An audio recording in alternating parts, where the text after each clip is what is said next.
72 hours.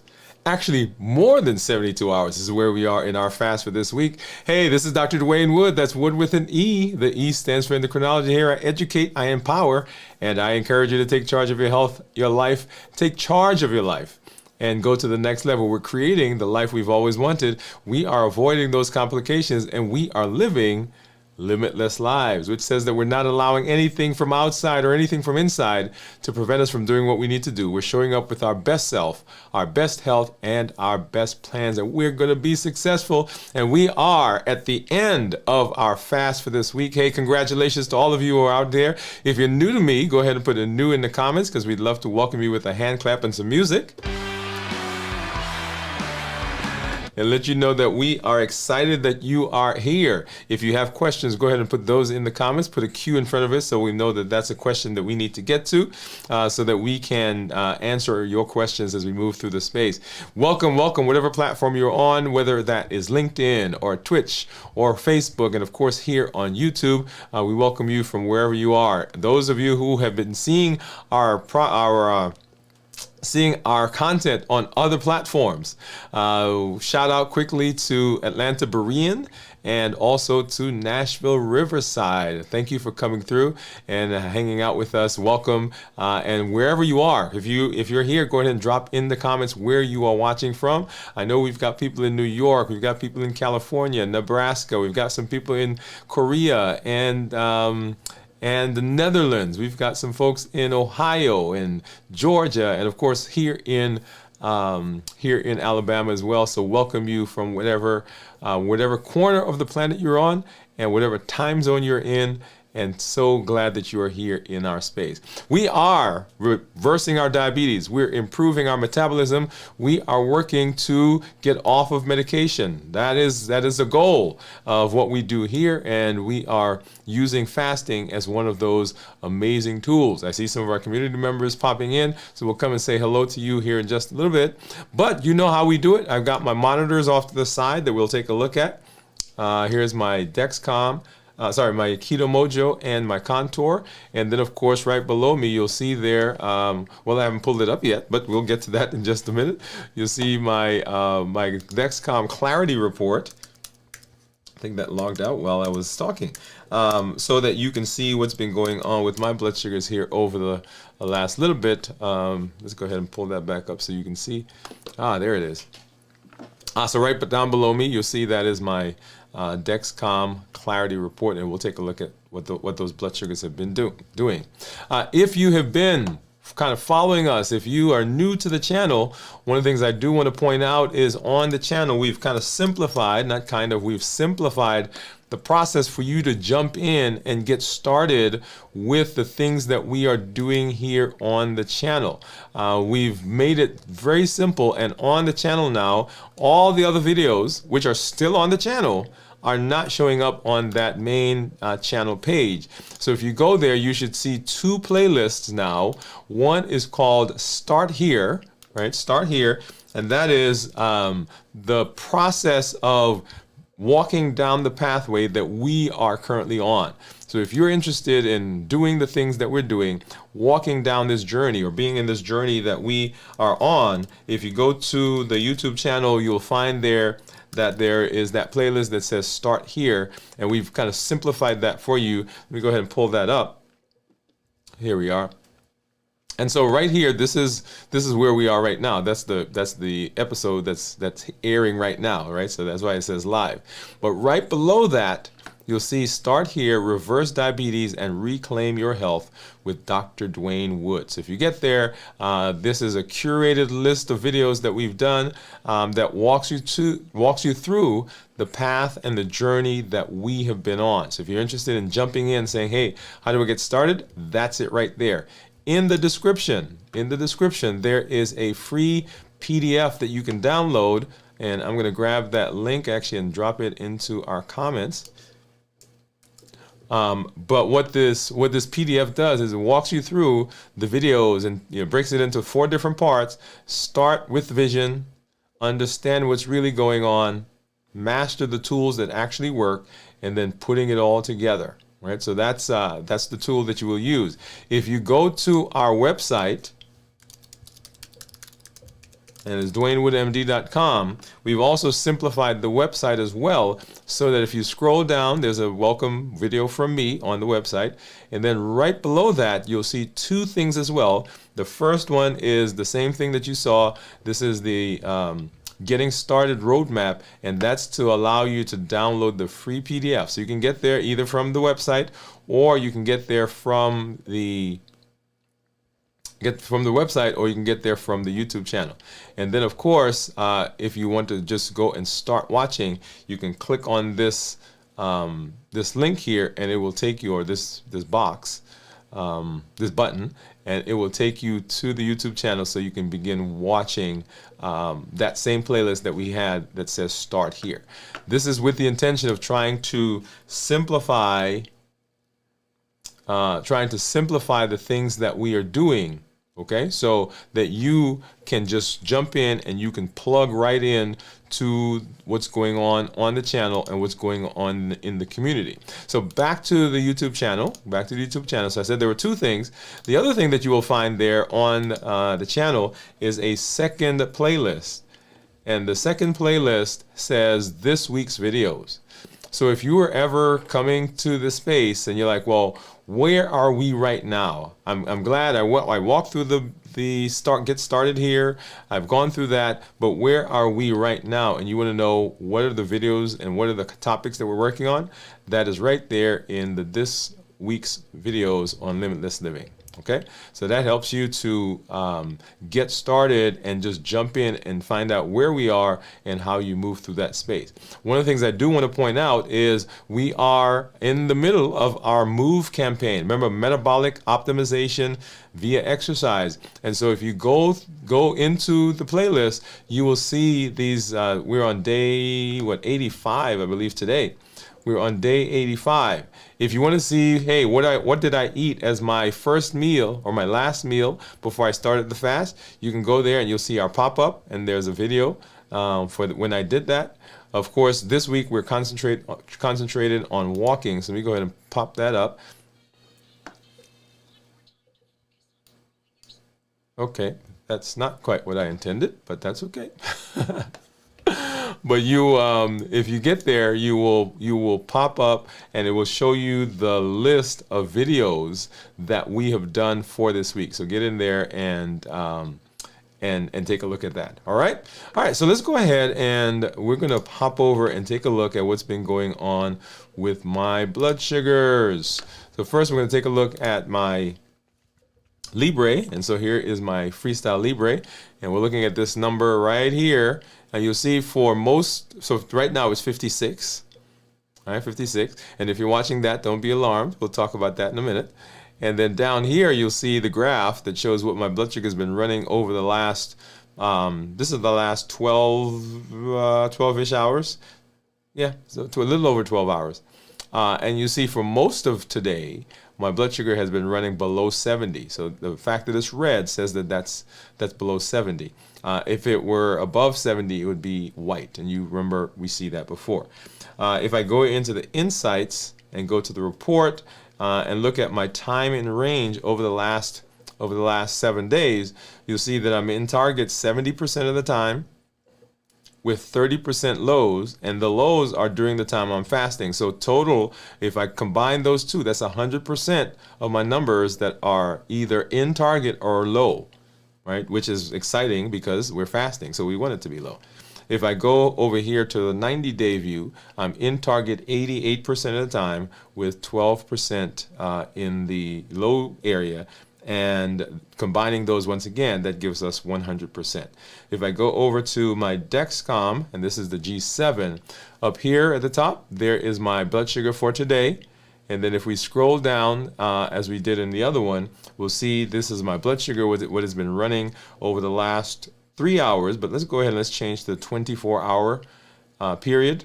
You'll see that my blood sugars have actually been approximating 70. So let's go ahead, I'm going to put my finger on it, and you get to see what the actual numbers are. So let's start over here, and you see we're running in the 70s and 80s, 70s and 80s, 70s, 80s. And so this is the last 24 hours, right? 70s and 80s, 70s and 80s, 70s and 80s for the last 24 hours. Let's go ahead and let's take a look at what my monitors are saying. So I've got my Keto Mojo and I've got my free contour. So let's grab a strip. And so this is the ketone. This is for the blood sugar. I need strips for the contour. And then, of course, I need a lancet. Okay, so let's go ahead and let's take a look. So I'm going to grab a strip out first for this guy. And then open up the strip for the Keto Mojo. And this is the glucose strip. And I'm going to go ahead and open up, like I normally do, open up the one for the ketones as well, because that's the one that usually gives me the trouble getting it open. And see, there you go. I don't know, for some reason I can't just tear it down straight down the middle. But that's okay. We're getting it out. And I'm going to go ahead and, well, I want to get it out. There we go. And so here's my lancet. And as you know, I don't use a lancing device. I just simply open up the lancet, get a finger, and I usually use this one right now. So let's find a spot and let's get a poke, and hopefully that gives me a good drop of blood. So that was not brisk, but it was enough. So get that one started. Here is the contour, and what do you think my ketones are going to be? Right. So right now we are actually 73 hours into this week's fast. Let's go back over here. And so you'll see 59 for the Keto Mojo, 60 for the contour, and of course right there 75 for the Dexcom. And so let's get this out. We're going to add or put in the ketone strip. And so 73 hours of fasting. Let's get a drop of blood and see what that gives us. All right. And so what do you think? What do you think? Oh, did it? No, it didn't start. Look at that, guys. All right, let's get another one. That's the second time it's done that to me this week. Let's get another strip in. All right, here we are. And you know what that means? That means I have to stick my, well, let me see if I can get a, nope, I've got to stick myself again. Oh, that's okay. That's all right. And ow, ow, ow. So yeah, got a good drop this time. And go ahead and get that started. There we go. All right. So that just shows how quickly the blood dries, right? Because I thought I had a drop on there, but I think it had dried by the time I got there. So 3, 2, 1, and ketones of 3.1. 3.1, what my ketones are. Isn't that amazing? All right, so 3.1 are what the ketones are, and let's have a conversation quickly about ketones. And so ketones are the breakdown product, or one of the products for when my body is burning fat. And so when we are in ketosis, we want ketones, well, not we want, but ketones that are less than 0.5 are considered normal. 0.5 to 1.5 is considered nutritional ketosis, and then above 1.5 considered therapeutic ketosis. So let me go ahead and I just pulled it over to I pulled it over here. And so we're looking at these three numbers. All right, so there's that big number in the middle, that's a 1. And then down below, you'll see that is my blood sugar. So in the red is the 59 that we saw on the monitor, and then the ketones were 3.1. And this number right here is a ratio. It's called the glucose-keto index. And it is a ratio of the glucose to ketones. Now, if you're dividing 59 by 3.1, you're like, well, that's not 1. So let's go ahead and let me show you how that's done. Let me pull my calculator up. So 59 and 3.1, I've got to remember that. So here's my calculator. So 59 is what the blood sugar is, and I've got to convert it to international units. And in order to do that, I divide by 18. The 59 divided by 18 it gives me this. And then if I divide that by 3.1, then that gives me 1.05, which is what we saw, that 1.0. And so what I want is I want my glucose to be low, I want my ketones to be high, and I want my glucoketo index to be as low as possible. Okay, so right now we're at 1, and I have ketones. What does that mean for me, and why is that good? Let me pull the graph up so we can talk about that as we're going through. So the reason that that's good is that my blood sugar is low. Well, let me go back to that screen for a minute. Right, so my blood sugar is low, and when you guys first saw the low, I think probably a lot of people were like, oh my goodness, your blood sugar is low. And the reason that that's not an issue is that my body also has ketones. So the ketones are now the energy source that my body is using to run. And so the fact that the blood sugar is low doesn't really mean much, because I have ketones that are what are powering my body right now. And if my body needs sugar, as it's burning my fat cells, it has the ability to convert some of that or part of that into sugar. So I want the glucoketo index to be as low as possible. I want the blood sugar to be low, and I want the ketones to be as high as possible. And right now I'm in the therapeutic ketosis range. As I mentioned before, 0.5, less than 0.5 considered normal, 0.5 to 1.5 considered nutritional ketosis, and then above that is considered to be therapeutic ketosis. Now, going back to the graph that I just pulled up, a couple of points here. Ketones come out when insulin level is low. So as long as your insulin level is up, then ketones are not going to show up. Well, I shouldn't say they're not going to show up. They're going to show up, but they're not going to show up as profoundly or as high as they could be. Because your body at that point, the reason insulin is there is your body has sugar. And as long as your body has sugar, then it doesn't have to go to burn fat. But once the sugar goes low, the insulin levels drop, then it gets to go to the fat cells, the stores, and begins burning that. And so that's what you see here. So blood sugar was high, 115. And when I say high, relatively speaking, blood sugars are high and ketones are low, right? 0.3, so below the therapeutic range. And then as the blood sugars go up, right? So here, blood sugar went up to, not blood sugar, but the ketones blood sugar went low, 59. And then the ketones went up 1.4. And that's when we did our check-in yesterday.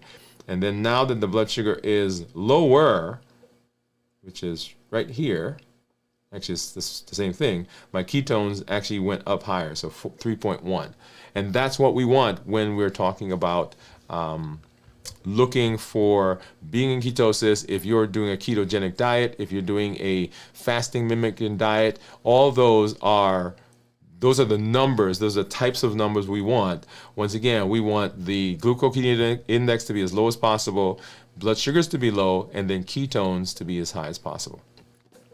Now let's go ahead and let's take a look at my report. And so here is my Dexcom Clarity, and my average blood sugar over the last 14 days is 100. And I see someone asking about how this is measured, and let me pull this back up over here. So I have two monitors. I have a Dexcom on this arm. This is the Dexcom G7 right there. And I have a Freestyle Libre 3. This is a 3 Plus. And so that's how that's being monitored. Of note, and some people have asked me about some of the other products that are out there. There's an implantable one, and I actually have two in. Those, we don't show those. Well, I can't show them because they're under the skin. And right now they're not functional, so I can't show you the numbers. But I do have the implantable ones in. We used to do those in our office, but that is also out there. They've now gone, I believe, to a year, if I remember correctly. All right, so let's go back here. All right, so average blood sugar over the last 14 days, 100. I'm in target 96% of the time, target being anywhere from 70 to 180. and my my glucose management indicator is 5.7. So if I were to get an A1C based on the current blood sugars, that's where I would be. If I look at my 90-day average, let me go ahead and change that over to 90 days. You'll see that the blood sugar average is 115. We usually tell people we want their average blood sugar to be between 100 and 120, and that is in keeping with that. I'm in target 98% of the time, target being 70 to 180, and my glucose management indicator is 6.1. So once again, if I were to get an A1C, I would expect it to approximate a 6.1. I can't call it an A1C because it's a calculation, but that gives me an indication of where I am. Now, if I go and we're going to take a look at what's been going on with my blood sugars, we'll come back and take a closer look at this here in just a little while as we talk through the fasting process. But let's go back, and I want to start on Tuesday, right? So on Tuesday was when I started my fast. And so go back and watch the show where you see me eat my last meal before I got into the fast. That was 3 days ago. And so blood sugars right about there was 115. And then from that point, based on what I ate, notice my blood sugar went up to about 121, 124, 122, and then started dropping right into the low 100s, into the 90s. Now going into the next, so that was Tuesday afternoon, into the next morning in the 90s and 100s, right? 106, 102, 103, 112. So kind of hanging around in the low 80s to low 100s is what I would say. All right, so that was, and here I am, right about here. This is 24 hours.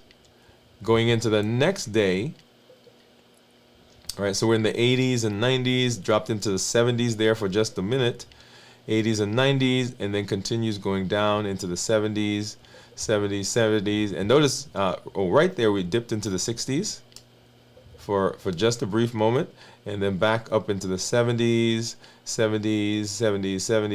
low 80s, and then into today, we're in the 70s and 80s, into where we are right now at this moment, okay? And so in the fast, that is the pattern that we're looking for. We'll talk more about that in just a minute.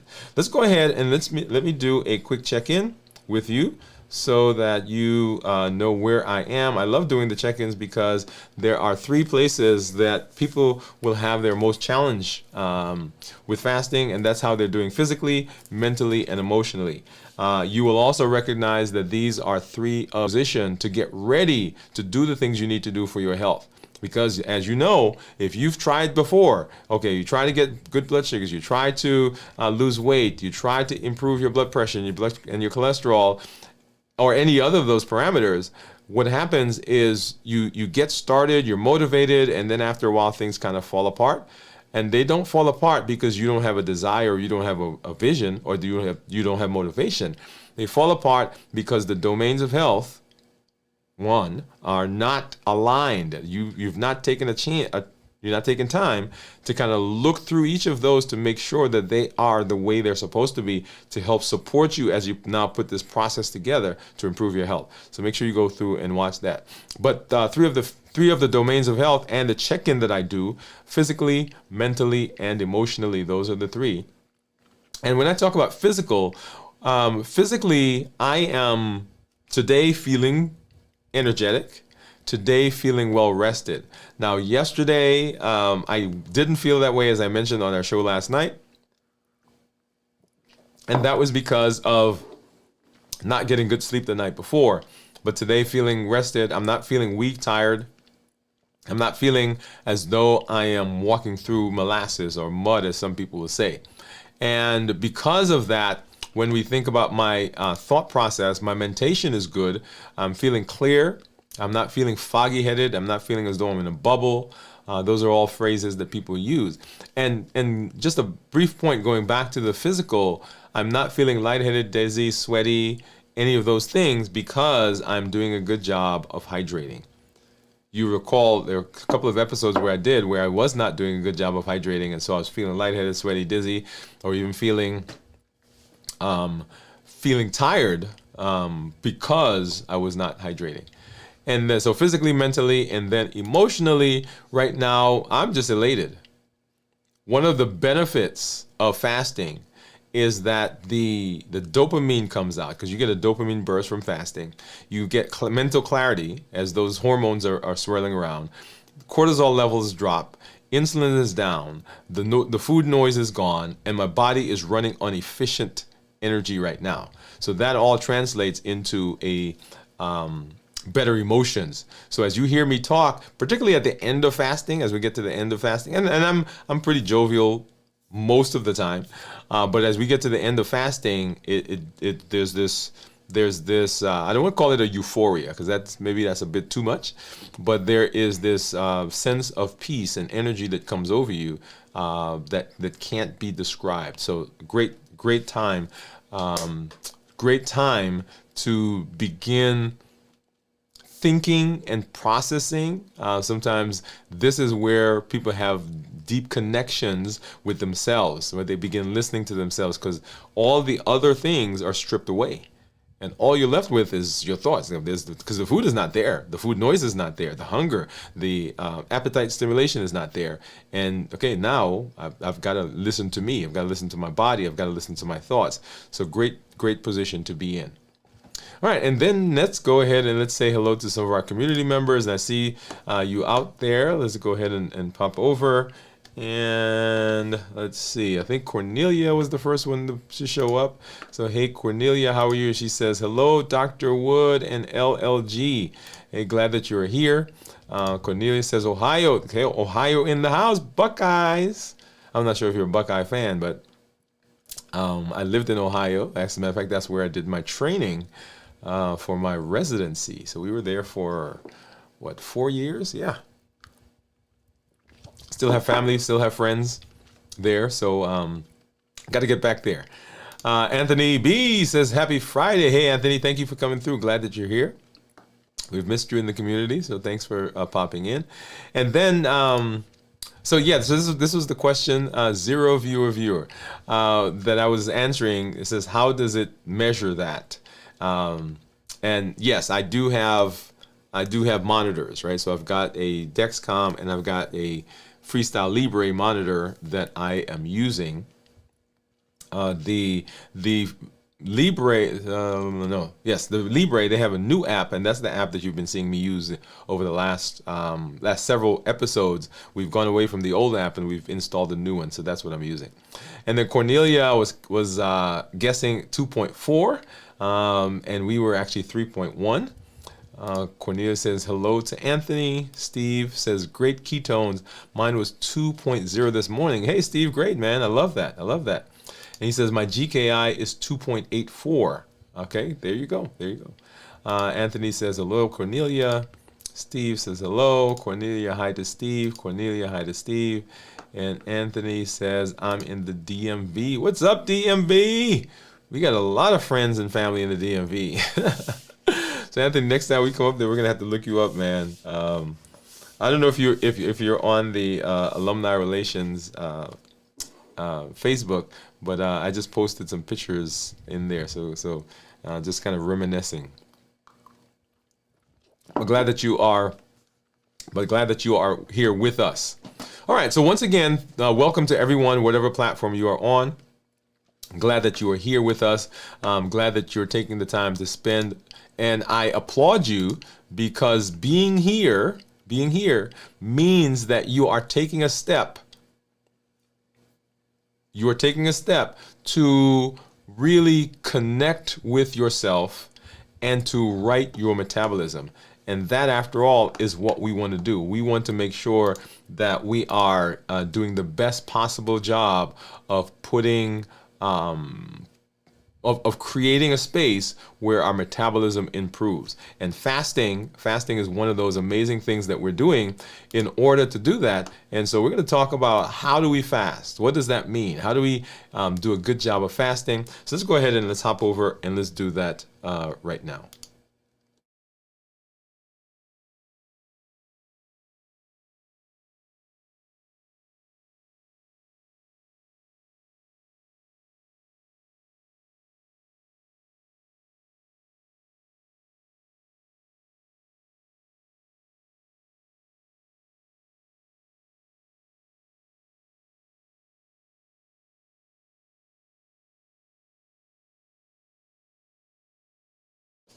All right. So fasting. Whenever I talk about fasting, I divide fasting into three different areas: how to prepare for the fast, how to get through the fast, and then how to break the fast. But before we go there, let me set this up for you. So the question that people ask is, why fast? What are the benefits of fasting? And we've done extensive videos and series on fasting. But in a nutshell, fasting is an amazing process that allows us to reset our metabolism. Around the world right now, there are over 1 billion people that suffer from diabetes or prediabetes. Not to mention the numbers of people, the countless numbers of people that have heart disease or are predisposed to heart disease, who've had strokes or are predisposed to strokes, people who have fatty liver, people who have polycystic ovarian syndrome, people who are at risk for metabolic syndrome or have metabolic syndrome, people who have obesity or are increasing in their weight, are struggling with weight issues. So if we take all of those people and put them together, that is an enormous amount of folks. And at the base of the problem is dysfunctional metabolism. I often say that if you go back several years, you will find that people had issues with morbidity and mortality. That is, people got sick, people passed away, and those things were based on either they got an infection that was not readily treated, or we didn't have a treatment for, or they had trauma, they fell, something hit them, they got injured, and those were the things that caused morbidity and mortality. Flash forward now and thinking about our modern era, right, this modern life, as we say, then the things that we are having morbidity and mortality with, it's not that stuff. It is the things that come from our lifestyle. That is how we live. And we'll do a video and talk more about lifestyle issues. And we've done several already, but we'll come back and revisit that. But the lifestyle things that we talk about. Now, when I say lifestyle, often people hear exercise and eating. Exercise and eating. Now, those are two very important components of lifestyle, but those are not the only components. And that's why we talk about the domains of health. What does that look like? What are those things that are in your life that need to be in a good space so that you can be successful? The domains of health. And there are 8 domains of health: physical, mental, emotional, intellectual, spiritual, and on and on. So 8 of those. And the question is, are those things functioning in a way that supports you as you try to improve your health and improve your life? So the domains of health. So when we talk about lifestyle, it's not just how you eat and how you exercise. Those are big components, but there are other things that go along with that. And so we've been talking through the path of the Limitless Living Health Action Plan. And that is, how do we position ourselves? What are the tools that we have that push us in the direction of being healthy? And the Limitless Living Health Action Plan has 7 pillars. They are walking, fasting, strength training, balanced bites, that is how we eat, rest and recovery, mental mastery, and structure and planning. And as part of that plan, one of the most powerful components, one of the most powerful pillars that you'll see there is this idea of fasting. And why is fasting such an amazing component? Fasting is an amazing component because it essentially hits the 3 pillars of reversing diabetes: decreasing our insulin, suppressing our appetite, and reducing our sugar. That's it. Those 3 components. If we do that, if you do that in your life, if you're able to successfully do that, then your chances of reversing diabetes, your chances of getting off medication goes out the window. And so the Limitless Living Health Action Plan gives you that space, or gives you that platform, gives you those parameters, gives you those guardrails, it gives you that blueprint, it gives you that checklist. And on the checklist is fasting. And so fasting is one of the tools. So if I'm going to use a tool, then I want to know how that tool works. How do I use it effectively? How do I use it optimally so that I can be successful in what I'm going to do?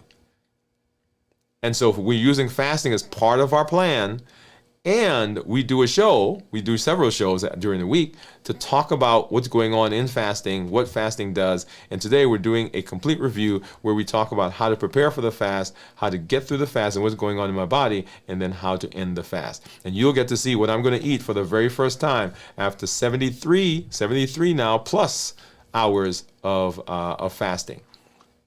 So once again, when I talk about fasting, we break it into three separate sections. How do we prepare for the fast? How do we get through the fast? And then how do we break the fast? And those are all three very important components. Now, preparing for the fast. And we've talked much about this, but when we're preparing for the fast, what we're saying is that we are getting ready for the fast. How do we set ourselves up that when the fast happens, as we're moving through the fast, that we are doing the best job of making sure we're doing what we need to do? And we've spent time talking about the physical, the mental, and the emotional components of fasting.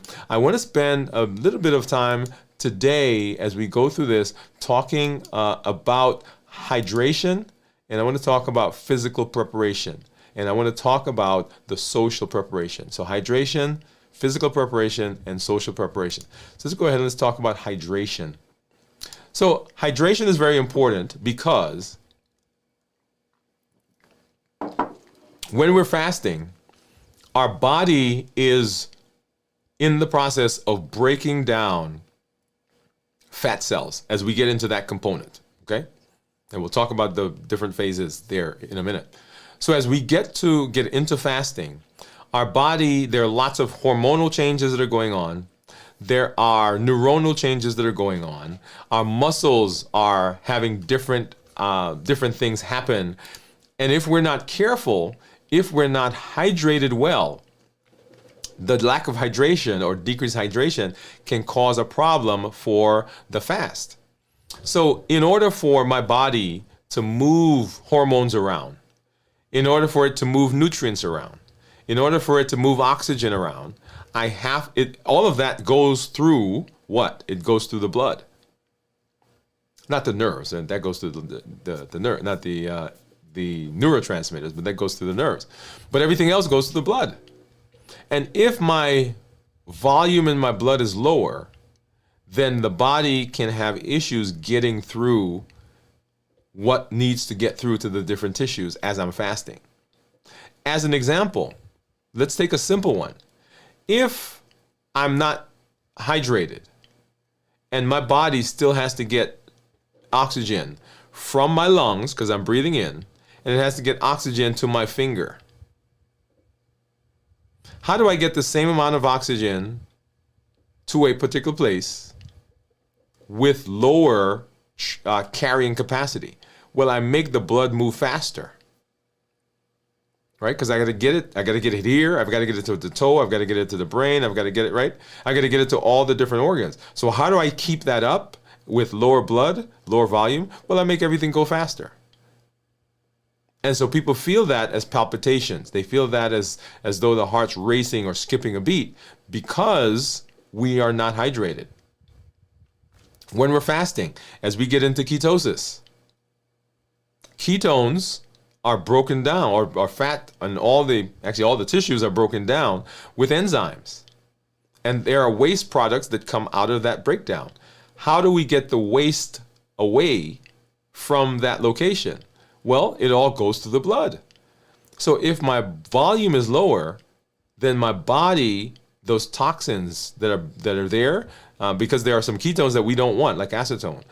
If we don't want acetone, so it has to be taken from the tissue. It has to be brought to a place where the body can then expel it. And if my volume is lower, then the body can't do that efficiently. The enzymes and the processes that go through the body require lubrication. If I am not hydrated, then that process becomes less efficient. So you see that hydration, it's not just, oh, I didn't drink enough water. Hydration plays a big part in the fasting process itself. It plays a part in how your body works. It plays a part in your physiology, and ultimately plays a part in how your metabolism is going to function in the fast. So if we are hydrated well, then things begin working well. One of the challenges with hydration, and one of the challenges in fasting, is that when we're not eating, we also don't think about drinking, right? Because it's not on our mind. And so we have to deliberately be in a posture of saying, I've got to make sure I'm drinking, which is why you see me here whenever I'm on, I'm drinking. I've got my cup. At the office, I've got something in my office, when I'm seeing patients, and I go back and I'm drinking. So I'm mindful of the fact that I've got to continually be in the posture of putting some things in. So that's fluid. Electrolytes also are important, because if we are low on some electrolytes, that can cause issues in the fast itself. Now, the electrolyte part is interesting, because if we're doing a good job in our regular non-fasting times, right? This is our eating window. If we're doing a good job there of maintaining good nutrition, if we're eating nutrient-dense foods and we're maintaining good hydration, when we come into the fast, we won't have issues with those. But you can actually supplement that during fasting. There are several products that are on the market where you can use that. Be careful with those products, because we did a show a while ago now, where I went to the store and one of them said 0 sugar, and I picked it up, and so that's what I was drinking. And then I read the thing, and it says 0 sugar, but it has some calories from some other sweeteners that were in it. And so I was wondering, why were my blood sugars not coming where I would expect them? And it was because I was drinking this stuff that I thought was no calories. Remember, that's our goal. We are fasting from calories. So it's not just fluids and sugar, but we are fasting from calories. And so in that space, I was drinking, hydrating, and getting electrolytes, but I was actually using something that was that had calories in it. So anyway, that's a whole side note. But be careful. And so when you're getting products, make sure that you're reading them, particularly if you're using them during the fast and you are having a particular intention for fasting. The intention for fasting is that we're fasting from all calorie-containing foods or substances that we can eat. So make sure you do that. And then, so hydration, right? Hydration and electrolytes.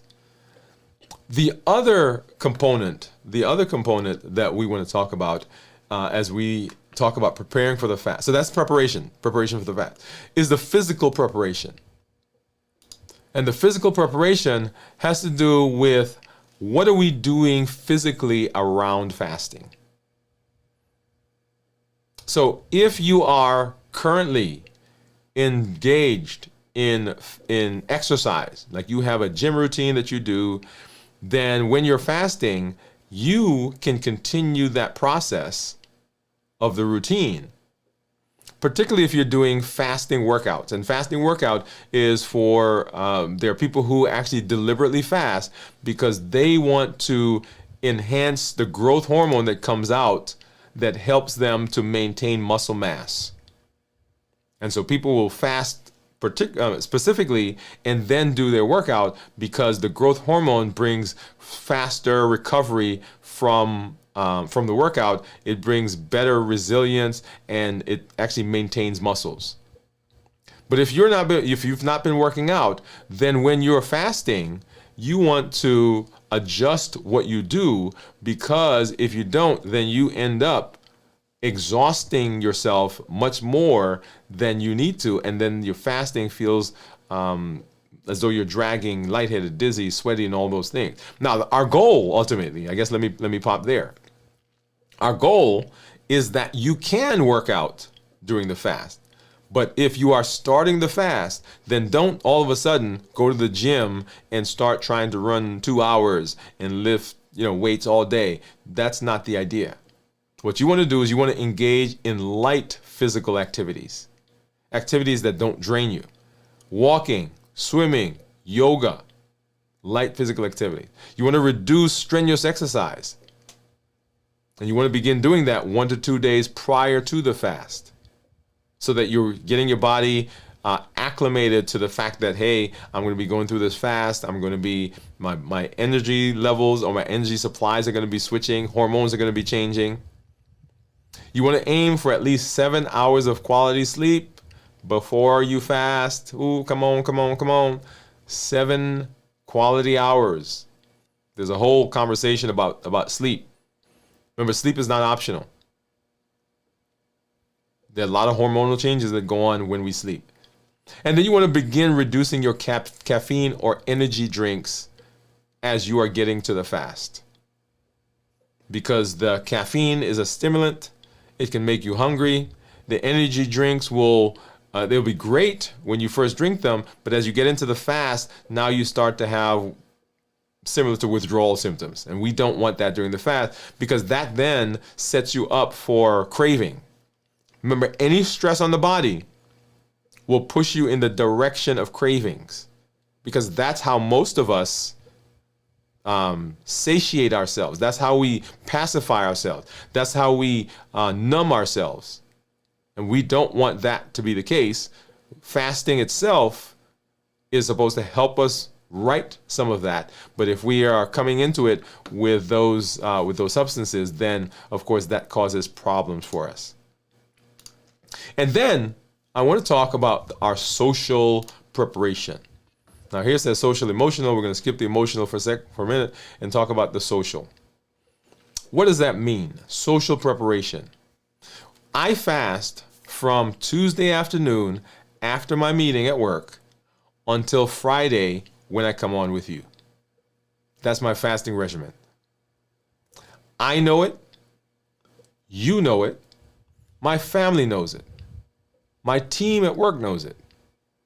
In fact, there are times when we're thinking about something and I'll say, hey, I'm going to do such and such, and they'll say to me, oh no, remember, you're fasting. Or they'll ask me, are you going to adjust your fast? Because they know now what's going on. So when I go somewhere, people know. Now, what does that mean socially? Fasting is not intended to be a piranha. It's not intended for you to be that weird person. It's not intended for you to show up at the restaurant and announce to everybody that you're fasting. It's not intended to ostracize you. Fasting is intended to be a tool that you personally are using to right your metabolism. This is where the idea of play your own game comes in. I am making some decisions about my health and about how I regulate my health to be successful. Once I've come to that realization, come to that conclusion, then I now begin in my environment, in my social interactions. I begin fixing those. I begin regulating those based on what I want, right? Rhythm, alignment, and structure. Are the things I do, are they aligned with where I want to go?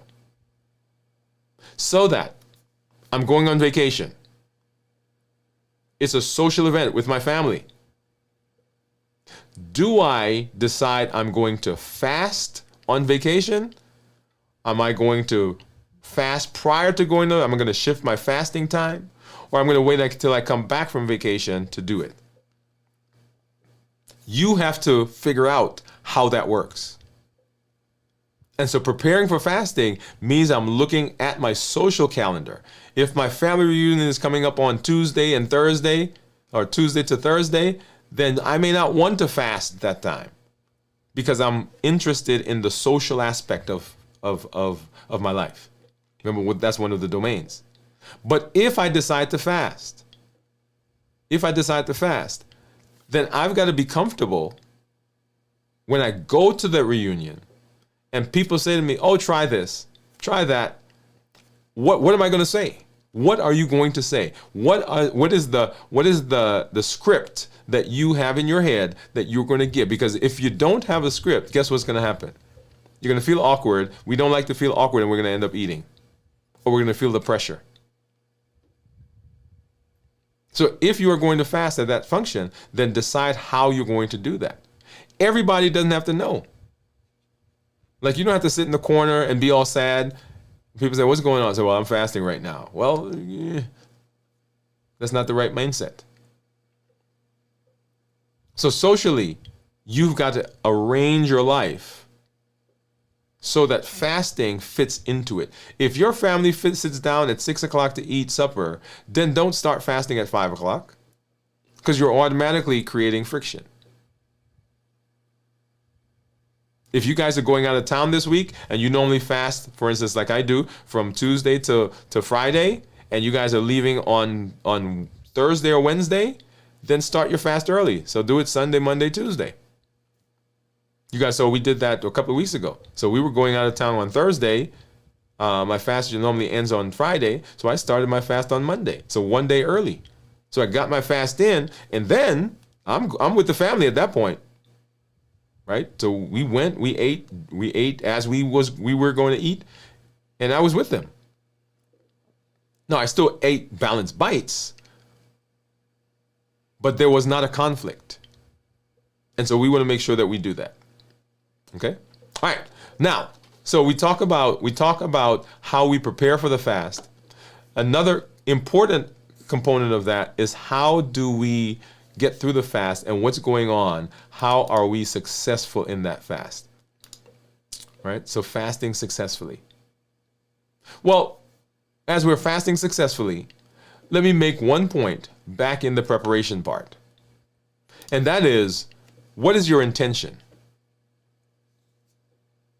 What your intention is drives part of the success of the fast. If you're coming into the fast, and your attitude, not just intention, but your attitude. If you're coming to the fast begrudgingly, like, I really don't want to do this, I don't know why I'm doing this, they're making me do this, then fasting probably is not where you need to be at this point. Because fasting is a tool. I always say, I don't get mad at the hammer if I have to use it to put something on the wall. It is what it is. Something came off the wall, or I'm trying to put something up. I go get the tool that I need, and I use the tool. When I'm done, I put it back. Me and the hammer don't have a conversation. So fasting is a tool in your hand, and it is to give us a desired outcome. And the desired outcome is the benefit that we've identified, the metabolic reset. Now, there are lots of things that come out of fasting. So let's walk through a couple of those. Number one, blood sugars get better. Blood sugars get better. And we've seen that in the case of my blood sugars. Let me go ahead and pull that back up so that you can see what that graph looks like. Well, not the graph, but we'll see what that number is. So right now, blood sugar is 56. So blood sugar goes down. Because blood sugar is low, I know my insulin has to be down, because the body will not produce insulin in the face of low blood sugars. If that's the case, then I know also that my ketones are up. And ketones are up because my body is burning fat. And if it's burning fat, then I know that I am in ketosis and I'm getting those metabolic benefits. So what is the goal? I have to understand that. And then what's going on in my body? What's going on in my body in terms of blood sugar? So let's go ahead, and I'm going to go over here and let's take a look. And so started fasting right in here with a blood sugar of about 115. And so the next 12 hours, And we're going to say from one, we're going to just go to the end of this day. From 1 o'clock to 1 o'clock the next morning, right? So we're going to stop here at midnight though. From 1 o'clock to 1 o'clock the next morning, then that is considered to be the, well, let's say 1 to 7, sorry, because so it's first 6 hours. It's considered to be the postprandial period. What does that mean? That means that that's the period during which my body is now breaking down fat, or breaking down the food that I ate, and it's categorizing it, and it's storing it, and it's sending it where it needs to go. So this period is technically not considered fasting. This is the sorting period. This is the period where the body is simply taking the food and is putting it away. It's kind of like you going to the grocery store and you come home and all the stuff that you bought, you're putting it into the cabinets, into the freezer, into the refrigerator, into the drawers, into wherever it's going. You're just putting it there. And that's what the body's doing. You just ate some food and it's sorting it and it's sending it where it needs to go. The first 6 hours. The next 6 hours, right? So moving forward, the next 6 hours, so starting about here and moving is 6 hours later, so that'd be 8 o'clock, right about here. This is called the early fasting phase. And I want you to notice that we started at 1:15 over here. And we went 6 hours into the postprandial period. And then we went an additional 6 hours past that. So now we're 12 hours past fasting and the blood sugars are still 105. Because the body doesn't have, well, because the body still has the energy there. You ate it. It's there. So people will say to me, hey, I didn't eat for 8 hours. I didn't eat for 12 hours and my blood sugar was still high. Yes, it is, because it's still there. So imagine, right, and this is starting with a blood sugar of 115. Imagine if I started with a blood sugar of 200 or 220. So 12 hours later, there's no reason for me to expect that my blood sugar should be 100.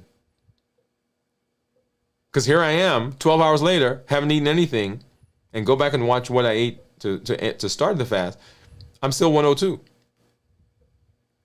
And then we get into the next 6 hours. So 8, right? So where are we? So right about, where am I going? Gotta learn how to count. So 8 hours later, I'm now finally in the 90s. So we went from the postprandial period to the early fasting period, and now we are 18 hours into the fast. And now we finally see blood sugars that are going down. And so my body at this point is now using up all the sugar, and you'll see that blood sugar continue to drop. Right, so we started in the mid to upper 90s, and then we're dropping. Now we're going into the 80s, and so my body is now using up the sugar that's in my blood. And so if we go, so this is at 24 hours, and just in this period, 24 to 36 hours is when the glycogen in my liver is going away. Going further. Right, so here we are at 48 hours. And so finally we're in the 70s. So we went from the hundreds, went into the 80s and 90s. So now we're finally into the 70s. But notice, 48 hours later, I'm still not zero. I'm still not below 70.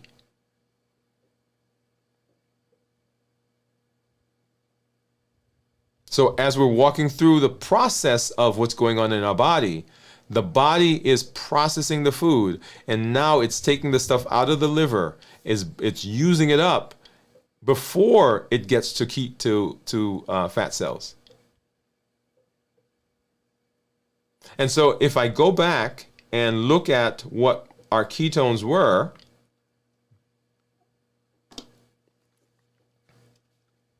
right? So we're looking at this middle one right here. So when we started the fast, blood sugar is 115, ketones 0.3. 24 hours later, let's still looking at the middle one. Blood sugar 71, ketones 1.0. So notice that the ketones have gone up with the blood sugar going down. And then as we come into a longer fast, finally now, let me get back there. Finally, blood sugars are low with the ketones that are much higher. And all that's happening in our body during that fasting period. So how do we get through that successfully? Number one, we want to make sure that we're hydrated. We want to make sure that we're rested. We want to make sure that we have some distractions, because if we are constantly thinking about food, and thinking about food occurs not because our body physically needs energy, it's because we are thinking about it up here. We see people going to eat and we want to eat. We're tired, we're frustrated, we're angry, we're bored. And how do we negate those? We usually eat. You're sitting at your desk and you got some peanuts on the table. Why are you eating? Just cause. And so the psychological hunger is what causes many people during the fast to not get through. But the body is doing what the body needs to do. It's burning sugar. And the fact that we have ketones is for me, I get excited about that. You know why I get excited about that? Because when I look at this, I see the changes. So per day of fasting, you should be getting between a half a pound to 1.2 pounds of weight loss. If you're on one of the GLPs, you should get more than that, actually. But that's it. So as you fast. And so low blood sugars, high ketones is amazing, because I love it, because that means my body has to get ketones from somewhere, and the only other place that I can get ketones is from fat, unless I'm drinking ketones. And so that shows up in our metabolic improvement, which is indicated in our case, in many cases, by the weight, by the blood sugars that we've seen, and by the ketones.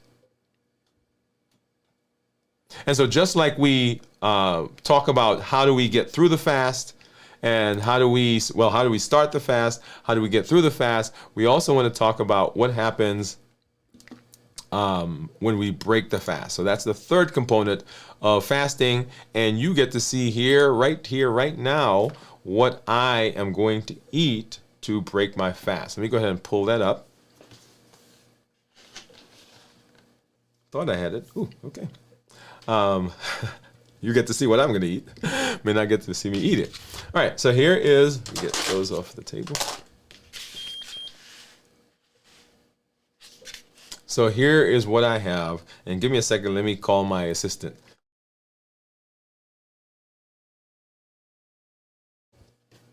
All right, so here is what I have. So I've got a salad. And so my salad is, and we'll kind of walk through that here in a minute.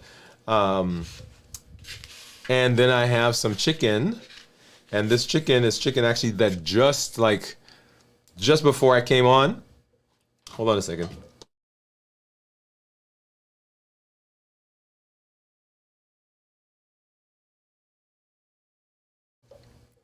So just before I came on, this came out of the smoker, and this came out of the pot.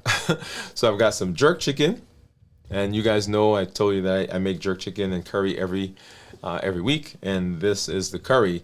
And I pushed it off this week. I usually make it earlier in the week, but when I make it early, I'm not good enough yet to be able to cook without eating. Now today I was able to I picked my son up and I was like, "Hey, can you taste this for me?"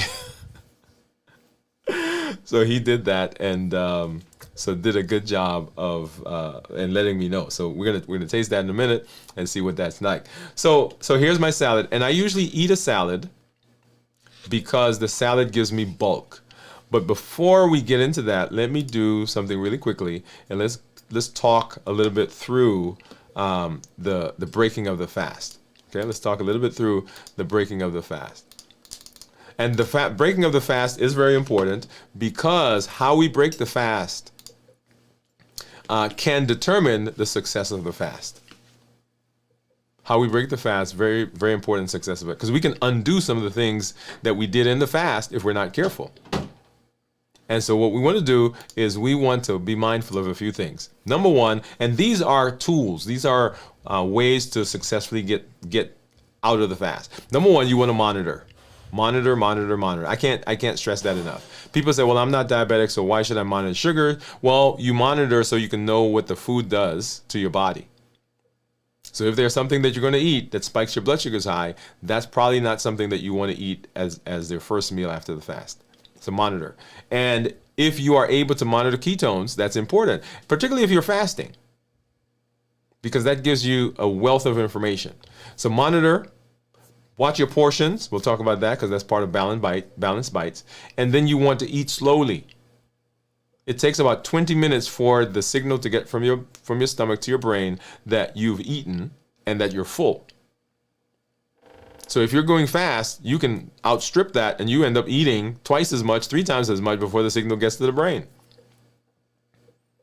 And then you want to avoid sugary, highly processed foods because those will cause spikes in blood sugar. Spikes in blood sugar is not good for our metabolism, because once we have spikes in blood sugars, then we also have spikes in our insulin, and insulin, once insulin comes out, then the gates are open and all kinds of other things will happen.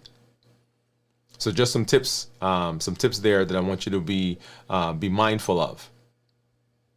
And so we're going to go ahead and we're going to jump in. Let's walk through this meal here really quickly, so you can see what I'm eating. All right, so let's go through. So I've got a salad, and once again, I eat a salad in most of my meals because it gives me bulk. The salad has a lot of fiber. It makes me feel full because my ghrelin, which is the hunger hormone, functions based on stretch. When I am full, when I eat bulk, then it sends a signal that I'm not that hungry, or I don't have to eat more. The salad also gives me nutrients. It gives me fluids, some hydration. So that's why I eat a salad. The fiber blunts the absorption of sugar, so that's always a good thing. So let's walk through this. Let's use balanced bites as our thought process. So number one, whole foods. And so most of what you see here, whole foods, except for there's some cheese right here and the salad dressing, which comes from, like I told you, there's a restaurant here that has amazing dressing. So that's what I got. We have some in the refrigerator. We actually brought some back with us when we went on our trip last week. So whole foods. Minimize processing. So once again, the cheese and the salad dressing would be processed. There are some banana peppers in here, and those are processed. There is some garbanzo beans, and that I got out of a can, so processed. But minimize processing. No added sugar. In this, the only thing that would add sugar would be the salad dressing. And of the things that are on my plate, by the way, of the things that are here, the things that probably spike my blood sugar the most are going to be the tomatoes, probably the carrots, and the salad dressing. Okay, so whole foods, minimize processing, no added sugar. Lean protein, healthy fats. So here I've added more protein. So I went and I got some of the chicken that I cooked. So this right here, the darker one, that's the jerk chicken, and the lighter, kind of not so dark one, is the curry. So lean protein. Healthy fats. There's some fat in here. Olive oil is what I use, and in here there's some cheese, healthy fats. That would be the only thing. Starchy and non-starchy vegetables. I don't have a lot of starchy vegetables here. Most of this is non-starchy. So I've got, of course, the lettuce. We've got some cauliflower. Cauliflower is an interesting one. We'll leave it in the non-starchy. Broccoli. We've got the banana peppers. For fat, okay, there it is. I've got some fat and protein. Those are some boiled eggs that are right there. And then in terms of vegetable, also I've got some cucumbers. So whole foods, minimized processing, no added sugar, lean protein, healthy fats, starchy, non-starchy vegetables, flavorful and tasty. Oh yeah, I'll tell you that in a minute. But it looks good. I'm imagining it's going to be so good. My son said it was good. And then portion control. So remember, a lot of times it's not that we're eating too much or eating the wrong thing. It's just that we're eating too much of the wrong thing, of the right thing. Let me clean that up. So it's not that we're eating the wrong thing, but we're eating too much. So portions.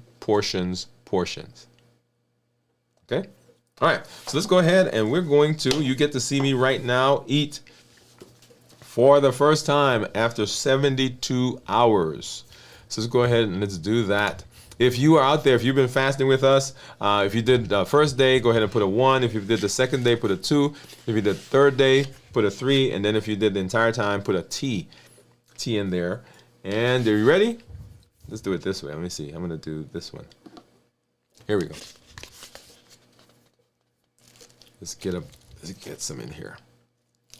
72 hours, first bite.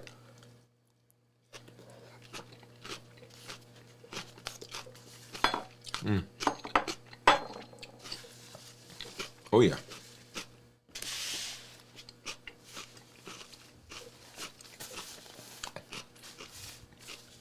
And what have you used to break your fast? What have you been using? I know we have several people out there who have gardens. As a matter of fact, one of our community members is always posting about her garden.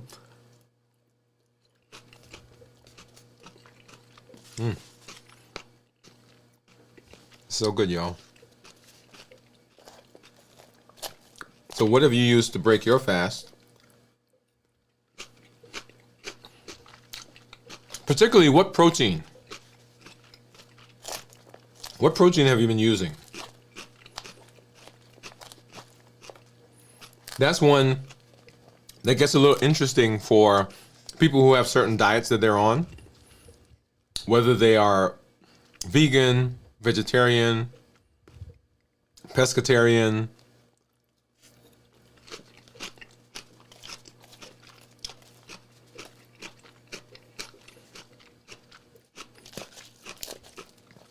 Right? Because if you're following balanced bites, remember, balanced bites is not a set of rules that are designed to constrain you. They actually are a set of guidelines to help you think through the food that you're eating. One of the things I've asked you guys to do is come up with what your default meal is. Right? So what is the default meal? The default meal is the meal. It doesn't matter where I show up. If I haven't taken the time to prepare, if I haven't brought something, I go to a restaurant, I go to somebody's house, I'm traveling on the road, I have in mind what the default meal is. So I can walk into any restaurant. We don't have to pick a special restaurant. You walk into any restaurant and you create that meal at the restaurant. So if you are able to do that, if you've taken the time to do that, then it really doesn't matter. Like some people get stressed when they travel. They go on vacation. They're going on the cruise. They're going, oh, my company is taking us to this particular place. It doesn't matter because you have your default meal. And the default meal is not a restriction. It is the thing that I'm going to go to that fits in my balanced bites. Okay? So let's go ahead and let's say hello to some of our community members that I see out there. Let's see, where were we? Let me make sure that I grab. So Anthony said he was in the DMV, and Anthony said he worked at in the Oaks for 11 years, taking a healthy separation. Hey man, glad you're here. So Anthony is a classmate of mine, y'all. So Anthony, thank you for coming through. Cornelia says, my blood sugar was 116 at the end of my fast today. Awesome, Cornelia. I love that. Hand clap for you. Steve says, that's good. Says, thanks, Steve. Tuesday at the start of my fast, it was in the low 200s, and it took 72 hours to get there. Cornelia, you get a hand clap and some music. Now, so one of the things you hear me say all the time, right? We educate, we empower, and we encourage, right? That's the triple E formula for success. That encouragement is what you just saw there. So sometimes you're coming through and you are, well, my blood sugar is 200, my 200 is 250. Here's an example of someone who started out in the 200s, went through the fast, and blood sugars are now 116. Cornelia is one of our community members who has had some amazing results. Steve, another one. And Steve, I always pick on you, I know. Go ahead and put your weight for me and put how much you've lost. So Cornelia, blood sugar's down to 116. Jennifer says, howdy, what's up, Jennifer? And Jennifer actually is the community member I was talking about who has the garden. So she's always posting stuff and making me jealous. So Jennifer, what do you use for breaking your fast? Put it in the chat. Cornelia says, hi, Jennifer. And Cornelia, she put a T, so that means that she has been fasting with us the entire time. So we started on Tuesday, Wednesday, Thursday, Friday. And so she's gone through the entire fast with us.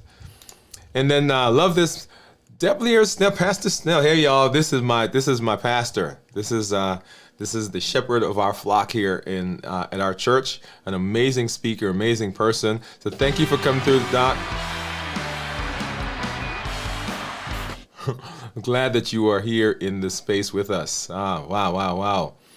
And then Cornelia says, bone broth and eggs in a small salad. Okay, good. So that's what you use to break the fast. Now, you guys remember, I use bone broth, and we'll come back through and do shows, and you're seeing what I'm eating right now. We'll continue doing those shows. If you have something specific that you want me to try as either to break the fast, go ahead and send that. Pam, who I don't think I see Pam in the community right now, Pam gave us a suggestion for a salad, and we used that salad for several weeks. It's delicious. I changed, not because I didn't like it, but I wanted to show you guys some different variations on the salad. And then Cornelia gave us a special meal as well. So Cornelia's was the jerk salmon. Yeah, the jerk salmon that we did, I'm not sure, probably about a month ago. So if you have something that you want me to try to break the fast, go ahead and put that in the comments. Steve says we use steak and chicken to break the fast. Yeah, so steak and chicken. And Steve and his wife makes an amazing creme brulee. I've actually had it. So Steve, thank you for getting that for me. And Steve, if you look at his sugars whenever he's talking and his ketones, it tends to stay in the nutritional and therapeutic ketosis range, right? So that's higher than 1.5. Well, higher than 0.5 for the nutritional, and then above 1.5 for the therapeutic. And then Anthony says 1, so he fasted with us the first day. Thank you for coming through. And then Steve says 175 this morning. He said, I started out at 225, y'all.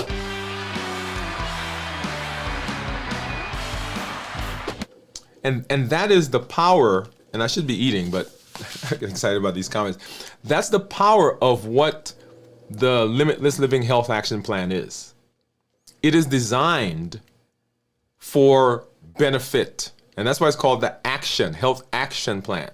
That means that the things that we learn, they're great. I love the fact that you guys listen. I love the fact that you guys watch. But this is not a watching show. This is an action show. That's why we have the strength training that we do, that we have the videos, we have the walking that we do, we have the fasting episodes that we do. All of those are designed to give you a space that you come in and you can just plug into that without having to recreate the whole process. That's the Limitless Living Health Action Plan. Walking, fasting, strength training, balanced bites or the ways that we eat, rest and recovery, our mental mastery, and then structure and planning. All of those, this is a blueprint. And with blueprint, it's like, if I follow this stuff over here, I'm going to end up with this product over here, right? That's what a blueprint is. So the Health Action Plan is designed to be a blueprint.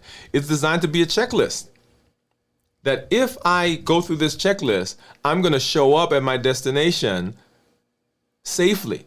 It's kind of like on the plane. I don't want the pilot to just run in and just grab the yoke and take off. I need you to go through that list. I need you to check everything, right, to make sure everything is working. So the chances that we get to our destination goes up if we've gone through the list. It's also designed to be a set of guardrails. My son said to me once that he was, I don't know, maybe 7 or 8. He said, "Why are there guardrails on the side of the road?" He said, "Nobody deliberately drives their car into the guardrails." I said, "No, but if they do, they're happy that the guardrails are there." So the guardrails are designed so that when you get off track, right, you know, and you kind of come back on track. And then finally, the health action plan is designed to be a set of safety guidelines. Oh, I love this. And we made that connection right here. I think Cornelia was the one. We sometimes think that guidelines are designed to inhibit us. But they're not designed to inhibit you. They're designed to actually protect you. It's like those rails, right? You're going down the stairs, you hold the rails. Why do you hold the rail? Because it's a safety issue. Or when I lived in New York and we would go up to the Empire State Building, go up to the Statue of Liberty, they've got rails and they're designed to keep you safe. So the health action plan is designed to be in that space for you and to do those things for you. And if you're following that, if you're walking through that process, then you get the benefits like you see Steve, 225 pounds down to 175. And Steve, I'm going to pick on you. And Steve has told us he is off of all of his insulin. He's off of, right? So it is something that you can do. And then let's see, Anthony, let's go back here. Anthony said, schedule mishap, ended eating fruits because of a late hour. It happens, Anthony, it happens. So I love the fact that you guys are getting those benefits. Now, we continue this process. We continue this process as we are moving into this space of being healthy and being successful with our metabolism. And that's the power of fasting. So every week as we go through the fast, we are righting our metabolism. We're improving blood sugars. We're improving our weight. We're improving our fatty liver. We're lowering our blood pressure. We're lowering our cholesterol. And we are decreasing the risk of, we talk about that type 3 diabetes, Alzheimer's disease. Oh yeah. So that now is linked with high blood sugars. It's linked with hyperinsulinemia. And so we're not just talking about blood sugar over here. We're not just talking about diabetes over here. This is a cascade that gives us so much benefit. And so as we talk about fasting as part of the Limitless Living Health Action Plan, our goal is, how do we use this tool effectively? That's what you see us doing. That's the space that we're in. And we continue to talk about that. We'll talk more about fasting. Hang on. We'll be back in just a minute.